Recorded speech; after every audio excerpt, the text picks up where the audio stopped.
나눠보는 시간인데요. 오늘은 앞서 말씀드린 대로 참으로 특별한 손님을 한 분 모셨습니다. 최근 한일 관계가 심상치 않은 가운데 이를 바라보는 일본 시민사회와 일본 종교계 반응은 어떨지 궁금한데요. 일본에서 30년째 살고 계신 한국인입니다. 한국과 일본의 정서나 분위기를 두루 잘 알고 계시고 일본 불교의 한 종파인 법화종 불자이기도 한 이사호 선생님을 모셨습니다. 선생님 어서 오십시오. 네, 안녕하십니까? 네, 반갑습니다. 반갑습니다. 저희 둥둥 출연은 한 2년 만에 또 출연을 해주신 것 같은데 저희 청취자분들께 간단히 본인 소개를 좀 부탁드립니다. 네, 안녕하십니까? 저는 1964년에 오사카에서 태어나고 4살부터 다시 한국에 왔습니다. 그리고 1987년에 일본으로 다시 가게 됐고요. 근 30년이 넘었습니다. 제가 현재는 그 원불교하고 유사한 일본의 제가 불교 단체인 리쇼코세카이라고 하는 단체에서 종단에서 일을 하고 있습니다. 네, 그리고 원불교로 말씀을 드린다면 서울 교구 같은 동경의 일본의 동경이 수도입니다. 수도권에서 교구장의 보좌관을 맡고 있는 일을 하고 있습니다. 네, 그 한국의 뭐 다양한 종교인분들과도 이렇게 교류를 하고 계시고 어쨌든 한일 간의 교류에 어떤 그 다리를 놓는 그런 역할을 또 해주고 계신데 오늘 저희 둥둥에 출연을 해주셨습니다. 일본에서 30년째 살고 계시면 그 한국보다는 일본 분위기를 더 잘 파악을 하고 계실 것 같은데 한국 뉴스도 잘 챙겨 보고 계신가요? 예, 뭐 그렇지 않아도 한국 사회가 예전과는 달리 인터넷이라든가 유튜브가 상당히 발전을 했지 않습니까? 네. 그래서 실시간으로 정확한 내용에 대해서 또 한국 상황에 대해서도 꼼꼼히 살펴보고 있습니다. 네. 그 일본에 살고 계신 한국인으로서 마음이 참 편치 않으실 것 같은 요즘인데 요즘 일본 한인 사회 분위기는 좀 어떤가요? 예, 그 특히 일본의 한인 사회라고 하는 것은 크게 두 가지로 나눠 볼 수 있다고 생각합니다. 하나는 아시다시피 식민지 시대라든가 또 전쟁 끝날 무렵부터 계신 한인 사회 그리고 1980년대 이후에 새롭게 한국이 여행 자유화가 되면서부터 많은 분들이 경제 활동을 하기 위해서 일본으로 건너오신 분들의 하나의 뉴카마의 그 하나의 사회로 나눠져 있습니다.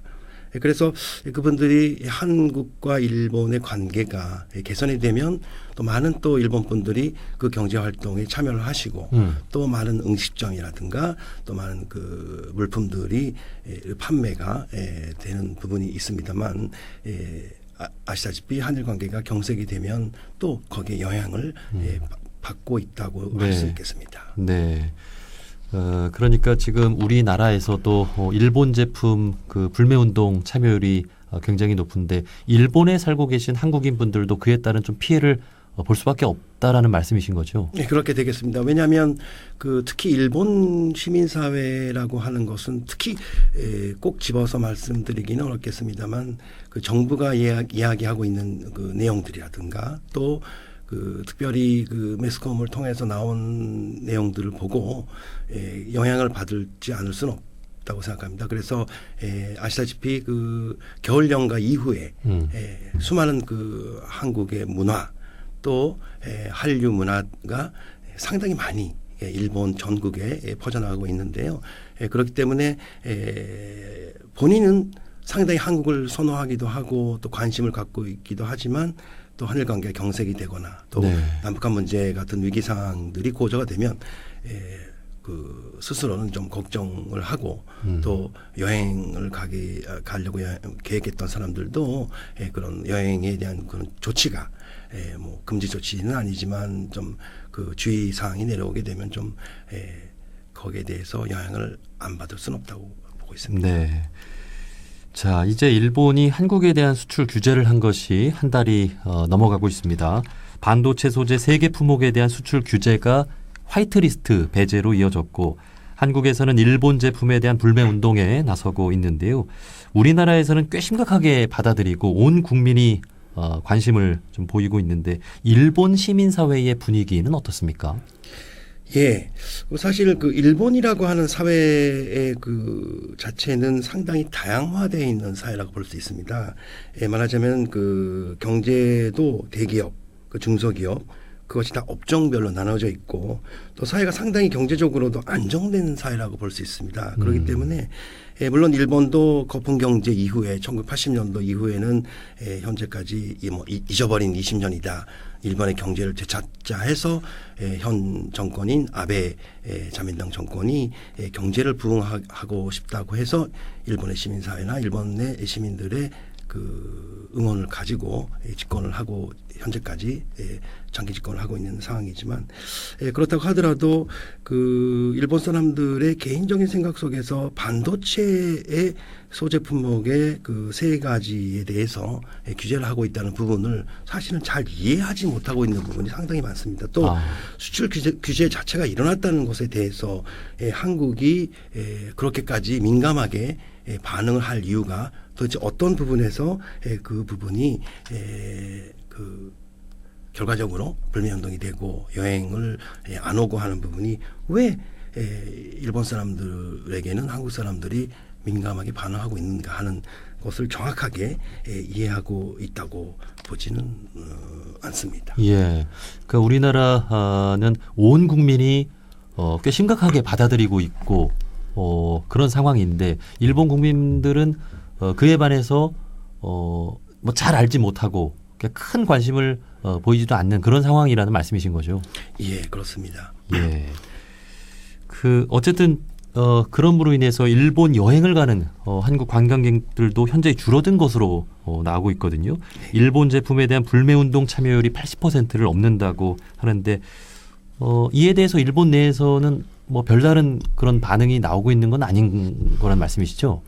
예, 그렇게 볼 수도 있겠습니다. 왜냐하면 그 일본의 보통 평범한 시민들은 말하자면 본인이 뭐 소비재가 일본 내에서 뭐 급등을 한다든가 아니면 임금이나 연금 같은 것들이 많은 파장이 오게 되면 금방 본인하고 직접적인 관심사이기 때문에 부분이 정치적으로도 발언을 하고 있지만은 말하자면 그 외국인들이 본인들의 나라를 찾아오고 본인들의 음식을 선호하고 관광을 오고 하는 부분이 줄어들었다고 해서 특별히 그것이 직접적으로 갑자기 많이 온 그 지역에 또 갑자기 또 손님이 줄어드는 것에 대한 파동은 있겠지만 그것이 정확하게 일본 전체 전국적으로는 그 차원에서 그것이 외국인 관광객이 좀 줄어들었다고 해서 그것이 전체적인 어떤 이슈 안에 에서 한국 손님들이 오지 않는 부분이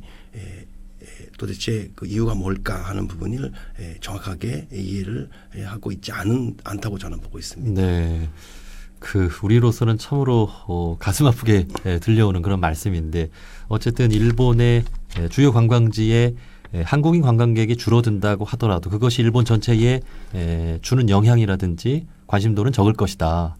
예. 이제 이사호 선생님께서는 이제 일본 불교의 한 종파인 법화종의 한 불자이기도 하다고 말씀을 드렸는데 물론 각 종교마다 이런 정치적인 문제, 사회적인 문제에 대한 관심도는 다르겠습니다만 일본 종교계에서는 뭐 이에 대한 관심을 좀 보이고 있는 부분이 있나요? 예, 그 제가 전체적인 일본 종교계에서 이번에 이런 한일 관계 그 경색된 부분에 대한 어떤 그 내용을 꼬집어서 말씀드리기는 어렵겠습니다만 전체적으로 말씀드릴 수 있는 부분은 일본은 아시다시피 그 태평양 전쟁이라든가 또 그 일제 침략에 대한 부분에 일본이 그 패전을 하고 난 이후에 일본은 자체 내에서 커다란 반성을 했습니다. 그 반성이라고 하는 것은 그 당시에 천황이 신도, 야스쿠니라고 하는 신도와 같이 연결해서 그 하나의 그 일본의 민중들에게 그 전쟁으로 그 말하자면 그 집중하게 하기 위한 것이 이 종교의 문제가 있다 해서 그 전교 분리라고 하는 그 정치나 정권과 이 교육 말하자면은 종교의 종교를 분리시키는 것을 헌법으로 규정을 하고 일본 국민들에게는 절대 그런 다시는 그런 일이 없도록 하기 위한 그 법률적인 제정을 강하게 하고 있는 나라입니다. 그렇기 때문에 종교인이 어떤 정치적인 부분이라든가 정권의 하나의 결정 사항에 대해서 특별히 본인이 직접적으로 종교인이 거기에 대한 반대를 하거나 아니면 거기에 대한 투쟁을 하는 것이 굉장히 어려운 부분이 있습니다. 그렇기 때문에 그러나 종교인으로서 현 사회에 이바지하게 한 부분으로서는 말하자면 본인들과 생각이 같은 정치가를 응원한다든지 그런 부분은 있을 수가 있겠습니다. 네. 자, 잠시 그 재난 방송을 안내를 해드리고 가겠습니다. 방금 그 전해온 소식인데요. 오늘 방금 전인 6시를 기해서 현재 중국, 몽골, 베트남, 캄보디아, 북한, 라오스 등 아시아 지역에서 아프리카 돼지열병이 발생되고 있습니다. 아프리카 돼지열병 유입 방지를 위해 해외에서 육포, 소시지, 만두, 피자, 햄 등 불법 축산물 국내 반입을 금지해 주시기 바랍니다. 이상 농림축산식품부에서 알려드렸습니다. 네, 이야기를 좀 이어가도록 하겠습니다. 어쨌든 중요한 것은 이러한 아베 정부의 행보가 일본 시민들의 지지를 받을 것이냐, 앞으로 더 받을 것이냐 하는 여부가 아닐까 싶은데요. 현재 아베 정부는 과거 강한 일본의 명성을 되찾고자 하는 그런 목표가 있는 것 같습니다. 평화헌법 개정을 통해 군대를 보유하고 싶어 하는 그런 목표가 있는 것 같은데 이에 대한 시민들의 어떤 관심이나 지지도는 좀 어떻게 볼 수 있을까요? 예, 그 아베 정부, 현 아베 정부는 사실은 1997년에 그 아베를 응원하는 또 지지하는 일본 회의라고 하는 하나의 조직을 만들고 또 거기에는 우익이라든가 또 우리나라로 말하면 좀 우파의 성격이 강한 사람들의 지지를 거의 90% 이상 받고 있습니다. 그렇기 때문에 그 지지하는 사람들의 의견과 또 아베 총리 아베 신조 총리 되시는 또 할아버지님께서 키시모토라고 하는 그 계열에 있는 분이기 때문에 평화 헌법을 개정해서 강한 일본을 만들자고 하는 것은 예전부터 나온 이야기입니다. 하지만 특히 그 일본에 있는 그 보통 시민 사회는 물론 평화 헌법을 개정하는 것을 반대를 하고 있지만 일본 자체의 내각 책임제를 갖고 있는 자민당의 그 국회의원의 의원 수가 상당히 그 과반수를 넘고 있기 때문에 그 부분에 대해서는 일본도 시민사회 내에서는 어떻게 그 부분을 막을 수 있는 방법이 그렇지 않은 국회의원을 뽑을 수 있는 방법은 있겠지만 현 상황에서는 상당히 좀 고민되는 부분이라고 할 수 있겠습니다. 네, 그 이에 대해서 섣불리 그 예측할 수는 없겠군요. 예, 그렇습니다. 네. 자, 이러한 행보가 어쨌든 국제사회의 지지를 받기는 어려울 거란 생각이 드는데요. 앞으로 한국을 비롯한 국제사회 또 일본 내의 평화를 사랑하는 우리 시민들의 어떤 준비는 어때야 할까? 이런 질문도 한번 좀 드려보고 싶습니다. 예, 아주 좋은 질문인 것 같습니다. 그 한국은 사실 일본에 있는 지성인들이라든가 또 한국과 일본의 그 평화 구축을 원하고 있는 분들은 현재의 아베 내각과의 정치적인 한일 관계 부분을 굉장히 걱정하고 있습니다. 또한 그 한국이 문재인 대통령이 되면서의 그 촛불 혁명이라든가 또 국민의 힘, 또 국민의 의지 같은 것들을 굉장히 부러워하고 또 과연 한국이 갖고 있는 국민의 힘과 일본 자체에서 일본 분들이 생각하는 국민의 힘은 도대체 무엇일까라는 부분에 대해서 또 많은 그 담론을 나누고 있습니다. 단 한 가지 일본의 그 정치 구조와 한국의 정치 구조가 굉장히 그 과정 프로세스가 많이 그 차이가 나고 있기 때문에 일본에 있는 민중의 힘을 어떤 식으로 접근을 해 나가서 정치에도 좀 더 관심을 가지고 또 한일 관계를 또 잘 이해하고 하는 부분이 거꾸로 말씀드리면 일본 분들에게는 단지 세 가지의 그 소재의 그 물건을 한국에게 팔지 않은 부분과 그것이 왜 그것이 계기가 돼서 노 재팬 그이 일어나고 있는지에 대한 정확한 그 이해가 만약에 될 수가 있다면 예. 더 많은 일본 사람들이 한국을 이해하고 또 한국을 이해하지 못하는 일본 분들을 더 이해할 수 있는 그런 때가 하루빨리 와야 되지 않겠는가라고 저는 생각하고 있습니다. 네. 그 어쨌든 일본 시민들이 이러한 상황을 올바로 또 이해하는 데에는 우리 일본 지식인분들 또 일본의 언론 또 어떤 교육계 우리 종교계가 어떤 역할을 또 좀 해줘야 되지 않을까 하는 생각이 드는데 그에 대한 어떤 긍정적인 좀 전망도 가능할까요? 예, 뭐 저도 종교인이라고는 자기소개를 하는 입장이기 때문에 종교가 보는 그 현 상황을 제 나름대로 한마디만 말씀을 드리면요. 모든 그 양자 간의 많은 다툼이라든가 그런 문제를 그 종교적인 눈으로 그것을 가능하면 그 중립적으로 또 공평하게 부분을 봐야 되지 않을까. 특히 그 한국 사회는 한일 관계나 한일 감정이라고 하는 부분이 그 문제 안에 같이 섞여 들어가게 됐을 때 특히 한국 분들을 제가 객관적으로 봤을 때는 좀 보이지 않게 무의식적으로 그 좀 편가르는 부분이 말하자면 흑백을 논하는 부분이 네, 좀 네. 문제를 더 그 얇게 보고 있지 않을까라는 생각을 합니다. 그 이해를 못하는 분들이 왜 이해를 못하는지에 대한 그 상황을 더 이해할 수 있는 그런 깊게 문제를 더 넓게 생각하는 부분이 종교인의 눈이 아닌가라고 생각합니다. 사실은 요즘에도 한 6천 명 이상의 지식인들이 반대 서명을 또 내고 어렵게 전후에 한일 관계가 많이 그 가까워졌는데도 불구하고 조그마한 상황 때문에 또 한일 관계가 어려워진다면 그것은 노력한 것의 결과가 너무 아쉽다라고 하는 성명서도 많이 나오고 있는 거 알고 있습니다. 하지만 저희들은 이런 양국의 골이 깊은 것을 금방은 해결이 안 되지만 이런 그 문제를 통해서 양국이 더 깊게 이해할 수 있는 말하자면 뭐 위기를 소중한 기회로 보고 그것에 대해서 어떻게 행동을 하는 것이 길게 봤을 때 한국과 일본 양쪽이 다 그 협력 구축과 평화 구축으로 갈 수 있는지를 다시 한번 이번 기회를 통해서 일본과 한국이 같이 머리를 싸매고 협력을 해야 될 때가지 않을까 해서 생각합니다. 그렇기 때문에 그 일본에서 여행 오는 한국 분들이 예전에 오신 분들보다 요즘에도 많이 있습니다만 지금 한국을 방문하시는 일본 분들이 정말 한국 팬이구나.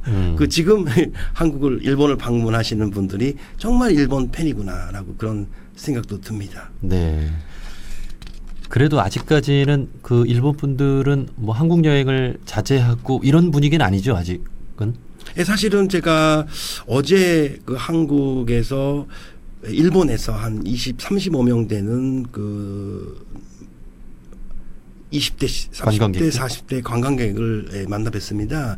그런데 그 얘기를 들어보니까 사실은 외무성이라고 하는 우리나라 외교부처럼 외무성이 전 세계의 그런 위험 그 단계를 1단계부터 5단계까지를 나누는데 한국에 그 지금까지는 아무 문제가 없던 것이 이제 위험 조치라고 하나요? 그런 것을 약간 수정해서 발표한 것을 보고 일본 시민들은 보통 시민들은 정부의 얘기를 믿기 때문에 본인은 가고 싶은데 혹시 위험하지 않을까라고 생각을 하고 오셨다고 합니다. 하지만 와보니까 아무 문제가 없고 더 반겨주는 걸 보고 본인도 사실은 외국인들은 자주 한국이라 하는 외국을 자주 오는 것이 아니기 때문에 역시 그 오기 전에 그런 그 걱정 같은 것들이 있었다고 하는데요. 그런 부분들이 역시 정치적으로 문제로 이런 부분들을 해결을 해야 될 부분이 많이 있을 수도 있다고 생각합니다. 네, 그 우리나라의 그 시민 의식이 높습니다. 정말 그래서 일본 시민분들 이렇게 여행 오시면 당연히 우리가 반겨드리고 또 이렇게 교류하고 절대로 일본 전체를 그렇게 반대하는 것이 아님을 우리 청취자분들도 이해하고 계실 거란 생각이 들고요. 이사훈 선생님 말씀하신 대로 한국과 일본이 더 잘 이해하기 위해서는 우리 종교인분들이 또 지식인분들이 또 우리 학계에서 더 자주 만나서 교류하고 또 이런 일들이 많아야 하지 않을까 그런 생각이 들고 또 이제 이사훈 선생님은 한국인이지만 일본에서 지금 30년째 살아가고 계시면서 일본과 한국을 둘 다 또 매우 좋아하는 그런 마음이시지 않겠습니까? 네, 그렇습니다. 네, 여러모로 또 한국과 일본 이렇게 좋아하는 분들도 많이 계실 것이고 지인분들도 계셔서 요즘 더 이렇게 바쁘실 것 같은데 좀 그간의 어떤 심경이랄까요? 앞으로 좀 어떤 그런 또 역할을 좀 할 생각이신가요? 예, 사실 저도 1987년도에 다시 일본으로 건너가서 30년이 넘었습니다만 그 당시에도 상당히 위기는 많았습니다. 그리고 또 서로의 오해 또 서로의 충돌이라고 하는 것은 사실 이번만이 있는 일이 아닙니다. 그렇지만 그때를 겪어나가면서 항상 생각하는 부분은 그 동아시아 특히 극동아시아에 있는 한국과 일본은 서로가 협조를 해서 나가야 될 그 두 나라라고 저는 생각합니다. 그래서 자신이 너무 가까운 부분도 많고 또 너무 다른 부분도 많습니다. 그래서 서로가 서로를 이해하면서 서로의 단점을 보완하고 장점을 서로가 나눠 가질 수 있는 그런 두 나라가 돼야 된다고 생각을 하고요.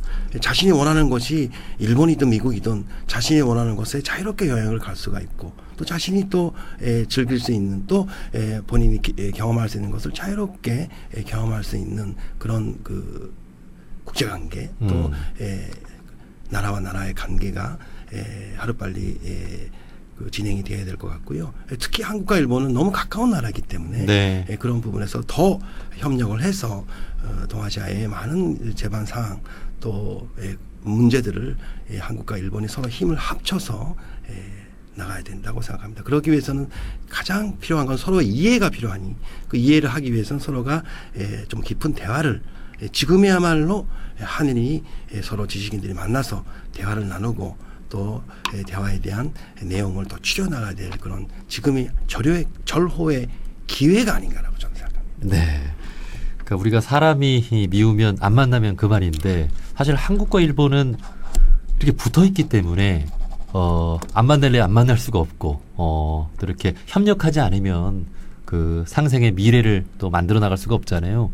이럴 때 이사호 선생님 같은 분 이제 일본에서 30년째 살고 계신 우리 한국인으로서 어떤 평화를 만들어가는 그 다리 역할을 또 많이 해주실 수 있는 그런 일들을 저희가 부탁드려야 되지 않을까 그런 생각이 드네요. 네, 여기까지 말씀 듣도록 하겠습니다. 최근 한일 관계에 대한 일본 내 시민사회와 종교계의 분위기에 대해서 이사호 선생님과 말씀 나눠봤습니다. 선생님 오늘 인터뷰 고맙습니다. 감사합니다.